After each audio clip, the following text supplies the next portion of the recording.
The color panels available to you in Illustrator are pretty varied, and they all provide you with the ability to choose colors so you can fill in your objects and the strokes of your objects. I'm going to go ahead and grab, let's see, an ellipse here. Just draw out an ellipse like so. I move it into position so we can experiment with the panels. Well, the most apparent panel that you're going to find are the ones up here when you click on this guy to get your colors and your strokes. Alright, so those are the most readily available, as well as these guys down here. The difference is, of course, we can always double click here as well, like we can inside of Photoshop, to open up our system color picker. So as you can see, I can go here and choose a color. I can go from my hues here, so I can choose the color, which are my hues. I can also choose my saturation, and I can also choose the value. So I can add the grayness, and I can add the brightness of those colors through this interface here. I'll go ahead and hit OK, and now I've given this a color.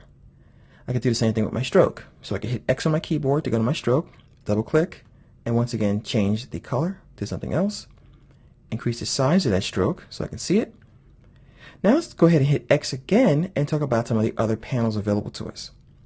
Now what we have right here, of course, is we have a color guide, we have a color panel, we have our swatches, and we also have our gradients, which we can use to create colors as well for our gradients. But we'll talk about gradients in a different lesson. Let's go ahead and use the most commonly used panels.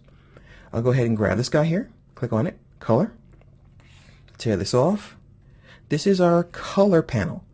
The color panel allows you to modify the colors by using these sliders here, and you can also enter values in here and also use this area, this one here, to turn off a fill or stroke, and we can go to black and white right here.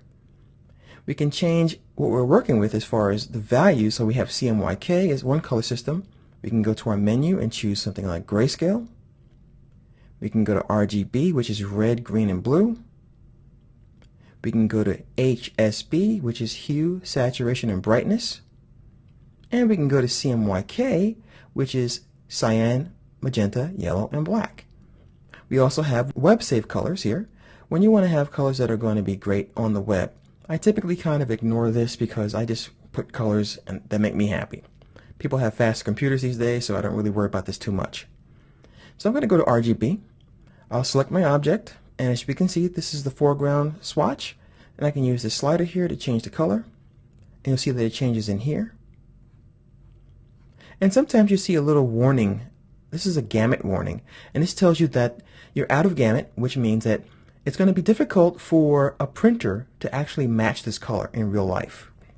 And that means that when the printer mixes inks in real life, typically when you're in CMYK mode, but even in RGB, if you're going to print this document, your color printer is going to have a difficult time giving you this exact color.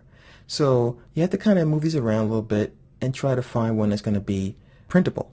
Alright, so we also have, let me go ahead and close this, we have our swatches. I'll tear that off. And this is the one I use most often.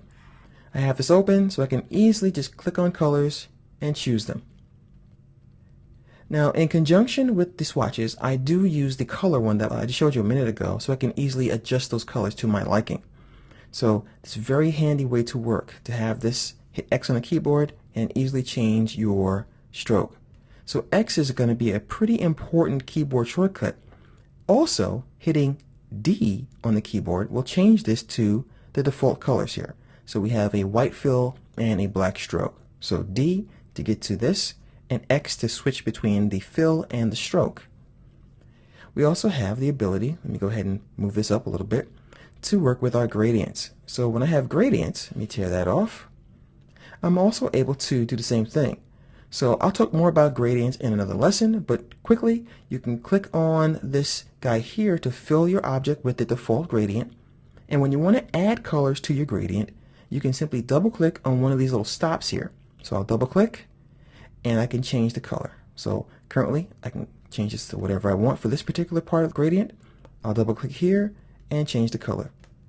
So there are a lot of tools available to you when you want to add color, whether they're gradients or whether they're solid colors, and you can also modify them in many ways by using your system color picker, using RGB, CMYK, entering values by the numerical value, and also using sliders.